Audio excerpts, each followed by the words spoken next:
Começa agora o podcast da Sua Laia. Um espaço livre para debater as notícias e acontecimentos da semana. Política, transporte, religião, tudo isso e muito mais aqui. E agora, participe com a gente e envie seu comentário e suas perguntas pelo WhatsApp 11 94277 1781. Podcast da Sua Laia. A minha, a sua voz.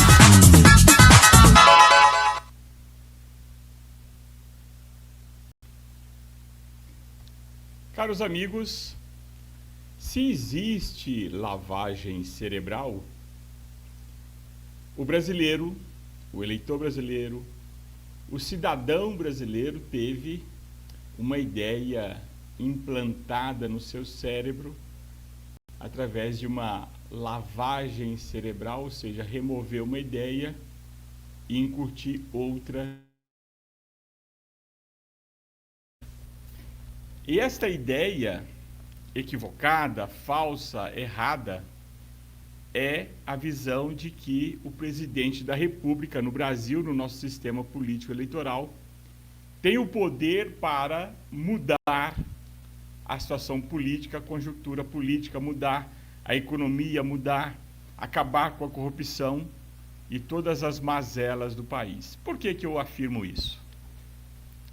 Porque nós tivemos, na história recente do Brasil, o grande embate no que ficou conhecido embate da nova direita com a esquerda. A esquerda é uma coisa real, é realmente uma ideia, um partido ou partidos de esquerda que realmente professa, né, um socialismo evidentemente adequado os seus projetos e adequada à situação atual da política mundial. Não é o socialismo clássico, não é muito menos o comunismo. Mas o brasileiro, então, criou-se na mentalidade do brasileiro, ou uma mentalidade no brasileiro, de que existe uma direita e que o presidente da República, portanto, tem que ser eleito para satisfazer aquele grupo, o grupo A ou o grupo B, ou direita ou esquerda. E eles acreditam, cada um desses grupos acreditam piamente de que o seu candidato tem poder para mudar o Brasil. E a sociedade está tão alienada que muda-se o presidente, nada muda no Brasil, a corrupção continua, os desmandos continuam, um escândalo surge a cada dia e o anterior é esquecido, não se apura a fundo a verdade dos fatos, não se pune ninguém, e até mesmo as velhas figuras que já foram pegas em corrupções passadas, anteriores, são pegos novamente em novos atos de corrupção e nada acontece. E o brasileiro continua com aquela ideia de que o seu lado, se for o vencedor, vai mudar tudo. Então nós tínhamos, no governo Dilma, que, como dizer, né, como explicar Lula, depois do Mensalão, depois do Petrolão, depois da Lava Jato, ter conseguido eleger Dilma o seu poste. Coisas que só acontecem no Brasil. E com a Dilma, e com os escândalos do governo Lula, o brasileiro queria uma alternativa e precisou criar essa alternativa para o brasileiro. E aí surgiu um outro grupo político. Sim, caros amigos, nós temos no Brasil nada mais, nada menos do que dois grupos políticos brigando pelo poder, com a sana de ter o poder, nada mais do que isso. Não temos direita. E mesmo a esquerda está desfigurada dos seus entre mil aspas, princípios do passado. É meramente o segundo grupo, ou o primeiro grupo, entenda como você quiser, mas são dois grupos brigando pela tomada do poder para continuar a mesma coisa. Tanto um grupo político, sendo denominado de esquerda ou de direita, com qualquer um dos dois, o que nós vimos é a corrupção continuando no mesmo patamar e a grave crise política e institucional. E o brasileiro, o cidadão, o eleitor, o pagador de impostos, seja ele de classe A, B, C ou D, em cada classe dessa tem lá um núcleo que acredita que ele tem que ter um lado. Agora você, amigo brasileiro, quando você tem opção, quando você faz opção por um lado, você está perdendo, você está deixando, melhor dizendo, você está abdicando de exercer um poder enorme que você tem nas mãos, que é o voto. O que é o voto? É o direito de escolher. Então você deveria escolher visando o melhor para o Brasil, visando o melhor para a nação como um todo, e não escolhendo um candidato pensando que ele vai, vamos pensar pequeno, né? Que ele vai trazer algum benefício pessoal, particular, para você, para um familiar, etc. Não, isso é a política mais baixa que tem. Agora, no caso do presidente da República, nem isso acontece, porque o presidente da República é intocável, é inatingível para 99,9% da população. Então, por que tem esta divisão e esses grupos constituídos que defendem cores, que defendem bandeira no sentido figurado, né? Ou seja, o discurso de um e de outro? Isso é força da propaganda. Isso é força de uma manipulação através da propaganda que faz com que as pessoas acreditem, vendem uma ideia e na qual eles acreditaram. Porque a verdade é que no Brasil o presidente não tem poder para mudar nada. Seja o presidente da direita, seja da esquerda, seja do centro, se ele, aliás, uma vez eleito, ele manda um projeto de lei para o Congresso, Câmara dos Deputados, depois Senado, ele precisa da maioria para aprovar um projeto. Então, se ele não tem, se ele na eleição, ele não conseguir eleger, debaixo do seu guarda-chuva, um número considerável de deputados, um número razoável de senadores, ele vai ter que barganhar. E é o que nós vemos. Recentemente, foi noticiado por toda a imprensa, milhões de reais que o governo Lula teve que dar, né, em emendas parlamentares, para que os deputados e senadores, aliás, para os senadores, aprovarem o Messias, né, o seu Messias, indicado por ele ao STF. E não conseguiu. Então, isso é uma barganha contínua que existe no nosso sistema político, porque o presidente, a nossa Constituição, tirou os poderes. Nós estamos num sistema presidencialista no qual o presidente não tem poder.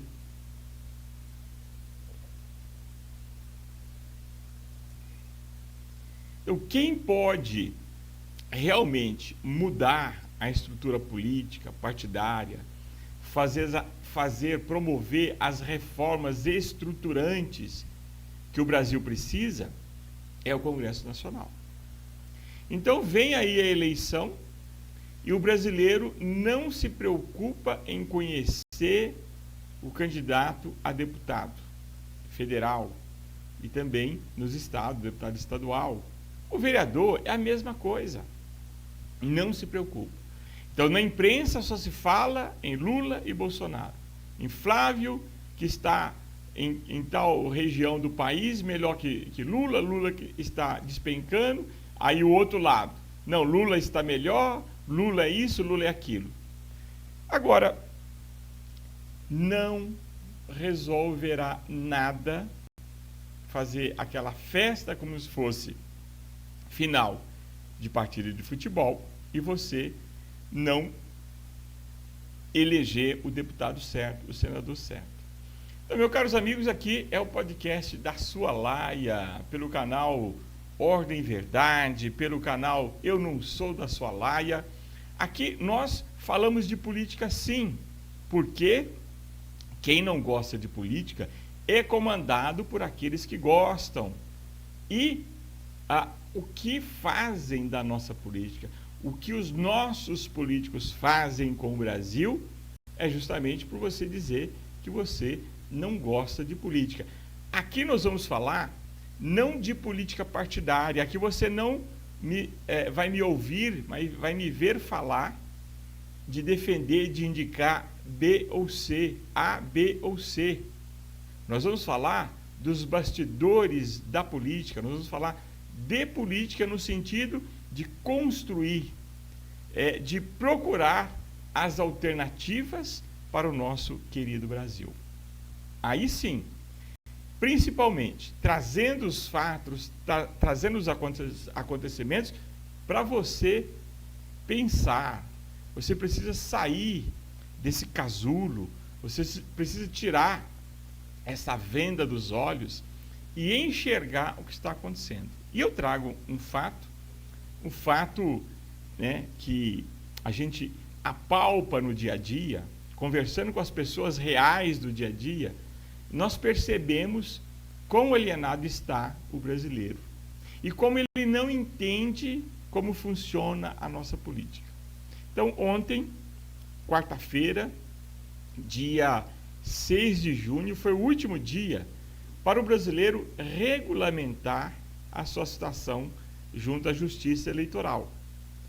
E eu, por questões de trabalho, tive contato com a pessoa ao lado do cartório, de um cartório eleitoral da Zona Leste de São Paulo, onde ela estava indo já no final da parte da manhã, no último dia, para regulamentar o seu título.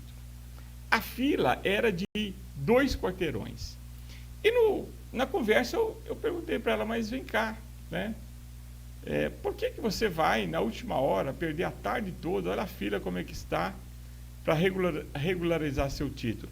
Não me diga que você vai votar no Lula, né? Sendo Zona Leste, uma região muito popular e populosa.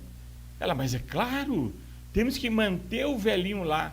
E aí eu discorri sobre vários problemas atuais do governo Lula, da política nacional, e foi colocando para ela, né? No meio da conversa ela estava, eu acho que eu não vou votar no Lula mais não. E aí também eu discorri sobre vários problemas do governo Bolsonaro. E disse, olha, o problema não está em você escolher A ou B, o problema é o sistema que foi feito por eles, para eles. Não vai mudar nada. A solução é o brasileiro não votar. Eu disse para ela, ela concordou comigo também. E, caro amigo, aqui eu quero fazer uma confidência. Eu não voto mais desde 2020. Votei em 2016, votei em 2018, de cabo a rabo, né? Mas sempre votei contra a esquerda, contra Lula, mas não tenho um partido, não tenho um candidato que eu chamo de meu, que é de direita. Não, principalmente porque ele não existe. Não existe direita no Brasil. A direita católica, verdadeira, defensora de princípios e de valores, não existe.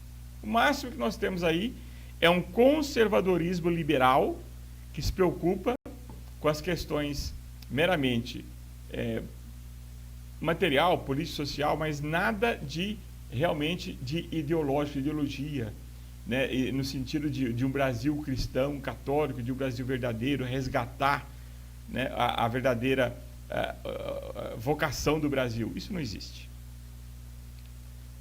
principalmente nesses candidatos de direita, seja eles a deputado, senado, a presidente, eles usam a mesma arma da esquerda, que é a desconstrução, que é criar mentiras, fake news, factoides, para desconstruir o oponente e nunca construir realmente uma alternativa ou resgatar realmente as vias cristãs do Brasil na política. Não existe.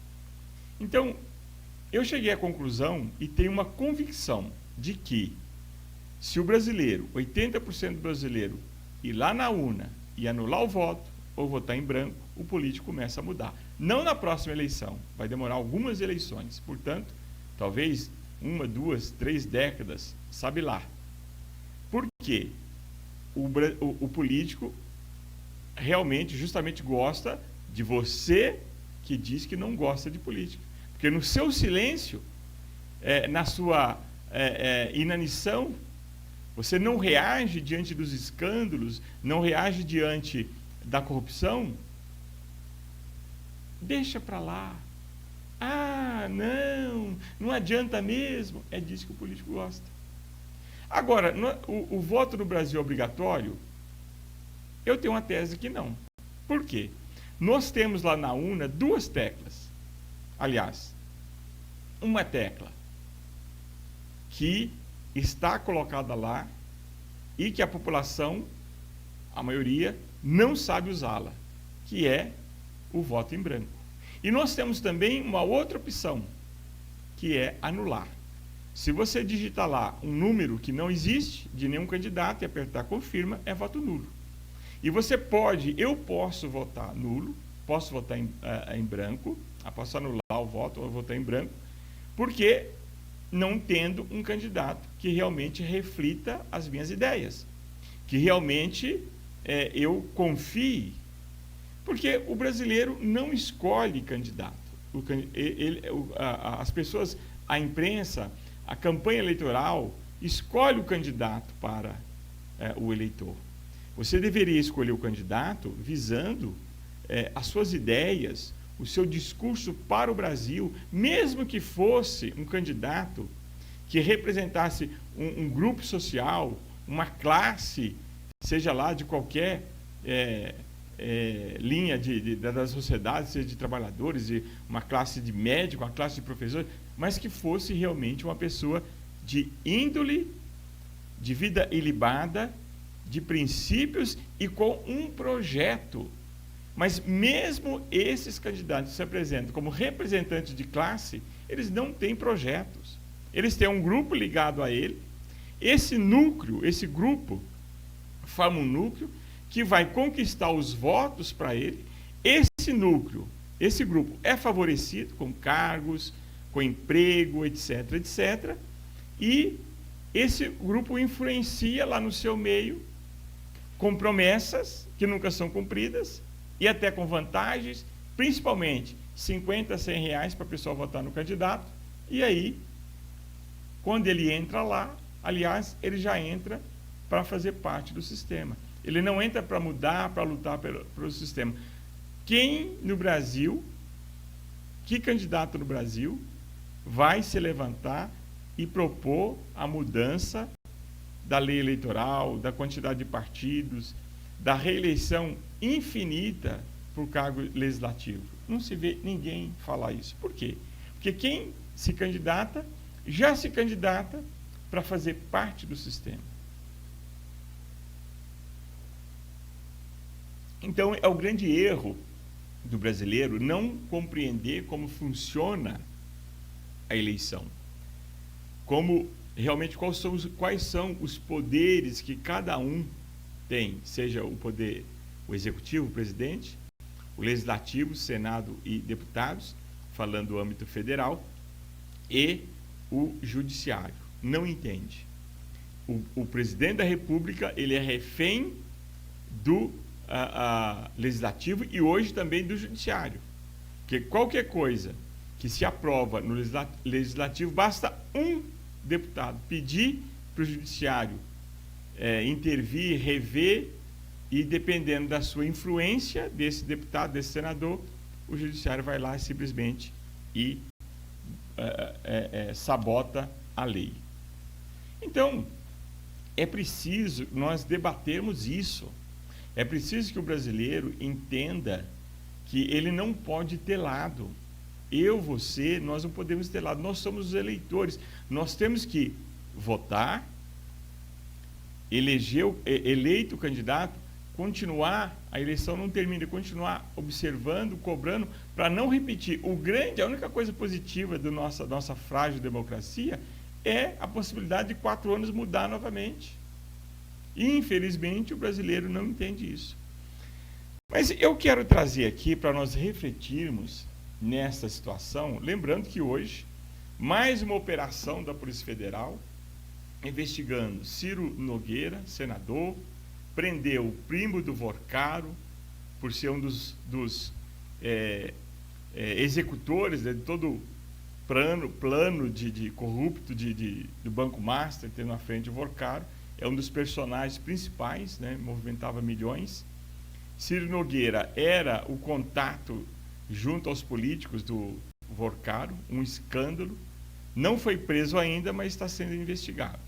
E também a própria delação do Vorcaro está em xeque, porque ele não apresenta provas, mas a Polícia Federal tem muitas informações dos seus celulares, são 7 celulares já averiguados, e com base nessas informações, hoje prendeu o primo dele, que é um dos seus agentes, e também Ciro Nogueira. Então, a corrupção continua. Muda-se a sigla, muda-se o partido, né? Começou a surgir também vários vídeos de ex-ministro do governo Bolsonaro denunciando os bastidores, como é que era os bastidores do governo Bolsonaro, como os filhos de Bolsonaro tinham, né, uma presença ali no governo, e afirmando eles que o Bolsonaro era refém dos filhos, que só queriam ações de governo para defender os seus interesses. Mas eu quero trazer aqui, meus amigos, uma figura da história mundial, que é São Tomás Moros, Ser Tomás Moros. Esse colar, não dá para ver o pingente aqui, mas que ele traz aqui sobre vamos dizer assim, essa capa, são as insígnias que ele era chanceler, o primeiro-ministro, podemos dizer, se eu não estou enganado, do rei Henrique VIII. E o rei Henrique VIII foi aquele rei que assumiu o papel de papa na Inglaterra. Foi o rei que fundou o anglicanismo, a igreja anglicana, né, condenada por, salvo engano, Leão XIII, e que recentemente, infelizmente, para nossa decepção, Leão XIV recebe e deixa que uma bispa anglicana dê bênção na Basílica de São Pedro. Mas, se eu não me engano, é Leão XIII. Bom, tem um documento onde ele afirma que a igreja anglicana não tem valor, etc, etc. E agora eles estão arquimodernos, ordenando sacerdotisa e sagrando bispas. Mas São Tomás Moros, então, ele não cede ao rei, e ele, então, é preso, condenado e morto, porque ele não aprovou o rei, sendo ele uma figura, não só o chanceler, mas também, né, uma pessoa de muito prestígio em toda a Inglaterra. Era primordial que ele, assim como vários outros, apoiasse o rei, mas ele não apoiou. Então teve vários bispos também que foram mártires, mortos, porque não apoiou o rei, que se divorciou uma vez, com a alegação que a sua esposa não podia ter filhos, não podia dar um herdeiro, separou, se juntou com uma segunda, com uma terceira, não sei quantas exatamente, mas foram umas 3 ou 4, inclusive assassinando algumas delas, mandando também para o carrasco. E Thomas Moros, então, ele tem mártir, São Thomas Moros, canonizado. Ele, então, em todo o seu julgamento, ele mantém firme, ele perde o seu posto, perde tudo, até a morte. Eu quero traçar aqui um paralelo de São Thomas Moros, o discurso dele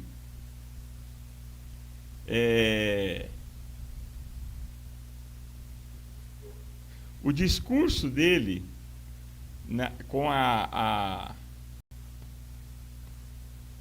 peraí, deixa eu achar aqui. O discurso dele no julgamento, onde ele fala, declara a sua oposição, não cede ao rei, não cede aos que o estava julgando, e declara. Eu quero fazer um paralelo com a atitude, a posição de Bolsonaro diante de Alexandre de Moraes. Por quê?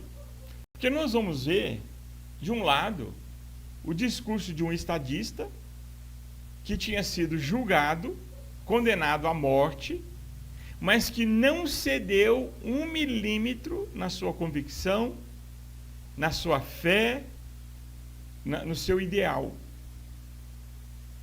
Então nós vimos as acusações contra Bolsonaro e o seu discurso durante o seu governo de confronto, primeiro contra o presidente da Câmara dos Deputados, depois a Rede Globo, depois o Judiciário. Sempre confrontando sem ideias. Então, quando ele chega diante de Alexandre de Moraes, afirmando que não existia provas, que era um processo injusto, então era a hora dele discursar, dele defender as suas ideias, increpar os seus acusadores e falar para a nação a injustiça da qual ele estava sendo vítima, a injustiça que estava se cometendo contra também o Brasil, porque, segundo ele, era uma perseguição política. Então, aquele era o momento. Mas, o que ele fez? Ele, ao invés de tomar esta atitude e responder desta forma a Alexandre de Moraes e falar para toda a nação, olha, aqui estou eu, inocente, sendo acusado, né, de crimes que eu não cometi, por defender o Brasil. Não, ele se amedronta, se esconde atrás de piadinhas. Então, Alexandre de Moraes começa perguntando a ele que ele afirmou que Alexandre de Moraes e também outros ministros estavam recebendo dinheiro. Então ele fala, Alexandre de Moraes, na reunião, em uma certa reunião, além de acusação de fraude nas urnas, também houve incentivo de deslegitimação da justiça eleitoral. O senhor afirmou. Então aqui é um depoimento onde foi dito que o Bolsonaro disse isso, abre aspas para o Bolsonaro, Alexandre de Moraes abriu aspas para Bolsonaro. Não vou falar que Fachin está levando 30 milhões de dólares. Não vou falar que Barroso está levando 30 milhões. Não vou falar que Alexandre de Moraes está levando 50 milhões. Não tenho prova, mas algo esquisito está acontecendo. Aí, então aqui foi a afirmação de Bolsonaro. Aí o Alexandre de Moraes pergunta, quais eram os indícios que o senhor tinha para afirmar isso? Resposta de Bolsonaro. Não tinha indício nenhum, senhor ministro. Aquilo era uma reunião reservada, um desabafo, uma retórica que usei. Não tinha intenção de acusar os senhores de qualquer desvio de conduta. Se exagerei na retórica, peço desculpas. Olha, ele passou o mandato todo dele acusando o judiciário, acusando os políticos, os deputados, senadores, que depois ele fez acordo, o próprio Centrão, onde o próprio general Heleno disse que se gritar um, não fica nenhum, né? Se gritar pega Centrão, não fica nenhum, fazendo alusão a uma música que se gritar pega ladrão, não sobra um, meu irmão. Então, ele passou o governo todo fazendo acusações e realmente não tinha. Se ele não tinha provas, ele não podia falar, principalmente sendo como presidente da República, acusar ninguém. Talvez eu tenha exagerado na forma e na entonação. Então, sempre foi assim, né? O senhor participou de reuniões com comandantes militares e assessores para discutir uma minuta, decreto com medidas excepcionais? Não tratei de minuta de golpe. O comandante Freire Gomes afirmou que teria advertido o senhor de que o Exército não aderiria à medição de exceção. Jair Bolsonaro, em nenhum momento alguém me ameaçou de prisão. Olha, então alguém está mentindo. Ou o presidente, ou o general, né? Então, quando ele é perguntado de pessoas do convívio dele, né? Pessoas que ele sabia que eram pessoas que estavam ao seu lado, apoiadores de primeira ordem da internet, simplesmente eu não conheço, né? Aqui tem tem um caminhoneiro, né, que saiu um pouco da ordem aqui. O senhor conhecia o caminhoneiro Lucas Durlo? Não me lembro dele. É o líder dos caminhoneiros que organizou as manifestações diante dos quartéis, etc. O general Mário Fernandes pediu ao senhor alguma intervenção em favor de manifestantes? Não me lembro de qualquer pedido nesse sentido. Mas a esposa dele foi levar comida para os manifestantes. Então, um presidente que, como Lula, não sabia de nada, né? Agora, o mais grave é no final. Depois de perder a oportunidade de dizer para o Brasil da injustiça que estava se cometendo e que ele assumiria a imolação, né, a exemplo de São Tomás Moro, né, podia ter feito, pelo Brasil, pelos brasileiros, mostrar a injustiça, não, ele diz, o senhor, aqui, posso fazer uma brincadeira? Pergunta Bolsonaro, Alexandre Moraes. Alexandre Moraes diz, pergunte aos seus advogados. Eu gostaria de convidá-lo para ser meu vice em 2026. E Alexandre Moraes, eu declino, ou seja, não aceito. Então, quer dizer, foi vexatório. Foi vexatório, principalmente quando ele faz essa brincadeira de convidar Alexandre Moraes para ser seu vice. Ele perdeu a oportunidade de discursar, não só fazer a sua defesa, reafirmar sua convicção de patriota, de amor ao Brasil e aos brasileiros, e mostrar a injustiça. Ele perdeu a oportunidade. E aí, nós vemos, né, que Bolsonaro não tinha pulso, não tinha preparo, lastro para ser presidente do Brasil. Essa é a verdade.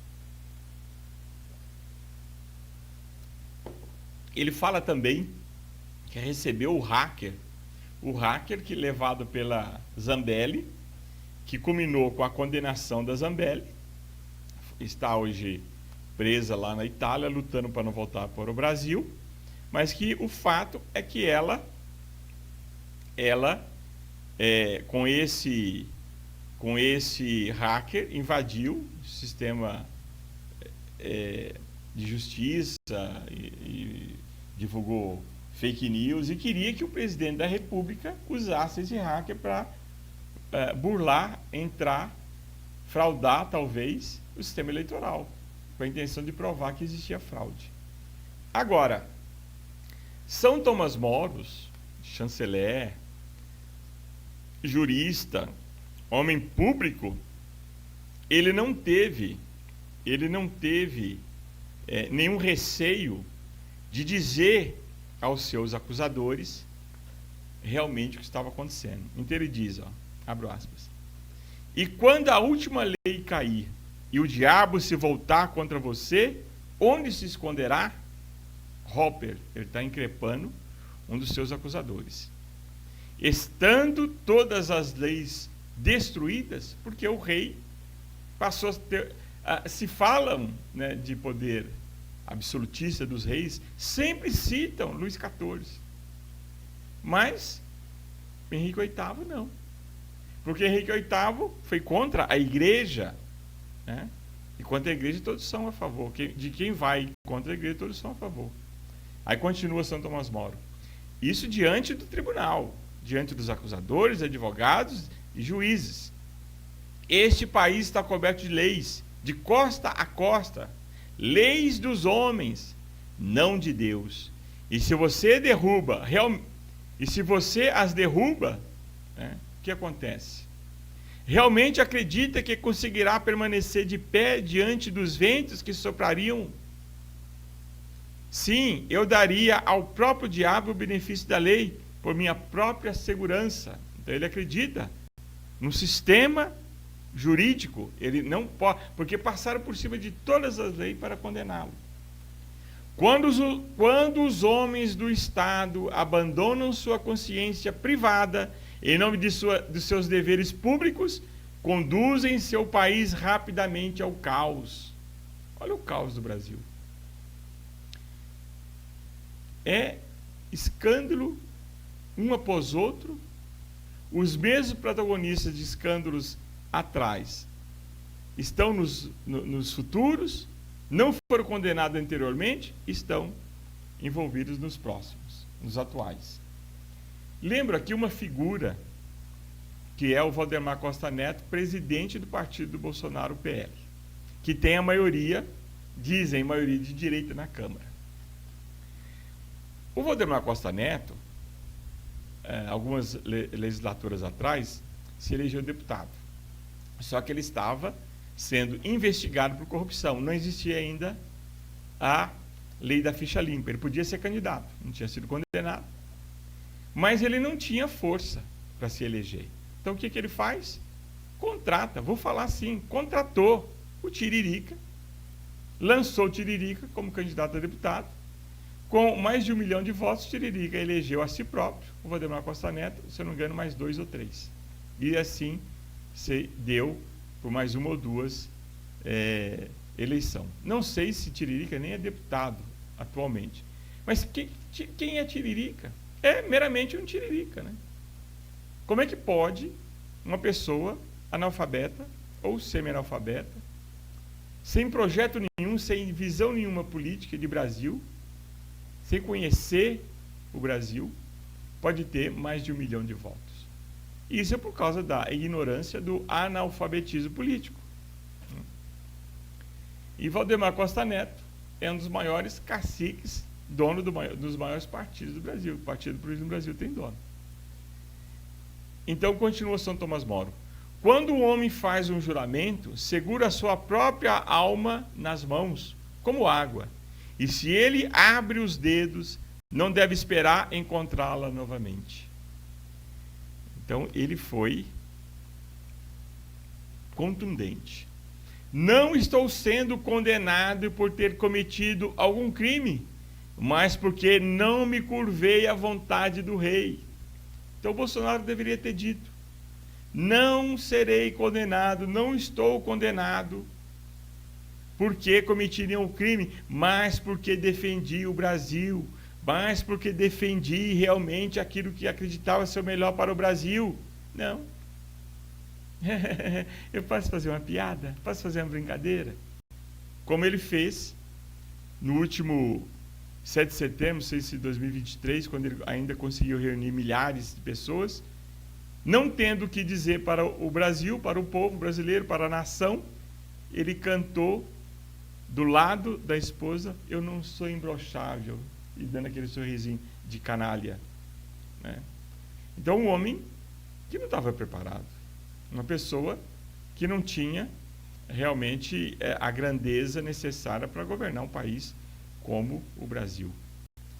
Agora, São Tomás Moro não. Não estou sendo condenado por ter cometido nenhum crime. E todo mundo sabia que ele era uma fraude, teve corrupção, para condenar São Tomás Moro. Mas porque não me curvei à vontade do rei. Rompeu com o Papa, ele passou até hoje, né, O rei da Inglaterra é o chefe da igreja. A igreja, evidentemente, que não é válida, né? Mas ele no fim diz: morro como servo do rei, mas Deus primeiro. Aqui está a verdadeira grandeza do homem público, dos estadistas. Respeita a autoridade, se submete à autoridade em tudo que ela realmente é autoridade, em tudo que ela representa a verdadeira autoridade que vem de Deus. Mas naquilo que ele rompeu com Deus e com a verdadeira autoridade, com o verdadeiro direito, ele não pode aceitar. Até diante do Papa, nós temos que ter a mesma atitude. Não promover divisão, revolta, não promover sede-vacantismo, nada disso. Mas, no estado de cada um, um simples leigo não deve ir para a internet dizer ou fazer propaganda, né, contra o Papa, contra o papado, a favor de grupo A, grupo B, e de sede-vacantista ou não. Somos leigos. Agora, devemos sim, na prática do dia a dia, ser fiel, né? Se chegar até nós o momento de termos que nos posicionar, aí é outra história. Devemos ficar com a verdade, com a doutrina verdadeira. Na questão de Estado e política é a mesma coisa.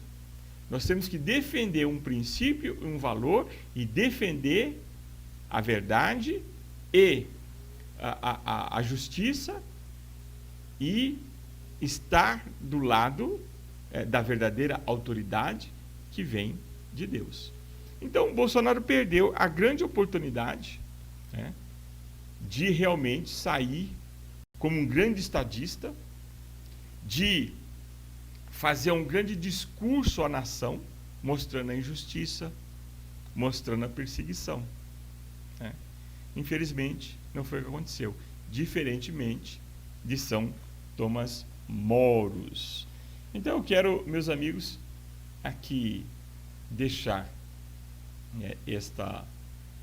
esse pequeno texto aqui de São Tomás Moro como um exemplo, um modelo que deve ter os verdadeiros representantes, né, da nação, do povo, etc. E nós, como povo, como eleitor, ter realmente a consciência de que o voto é uma arma poderosa que nós temos e que nós devemos usá-la conscientemente para eleger o melhor, né, para o Brasil, e não votar em tiririca, votar em A ou B, porque essa é a minha cor preferida, então esse é meu time, ele pode estar ruim, ele pode cair para a segunda divisão, mas eu estou lá gritando e defendendo. Não, a política não é assim.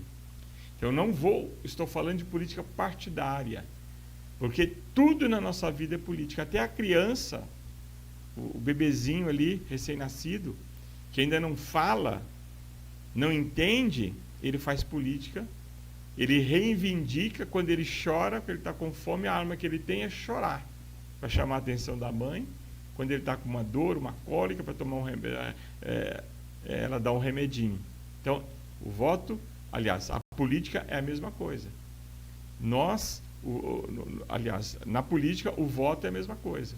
Nós temos que participar da política nacional, no sentido de procurar exercer a nossa cidadania, acompanhar os eleitos e não tomar partido.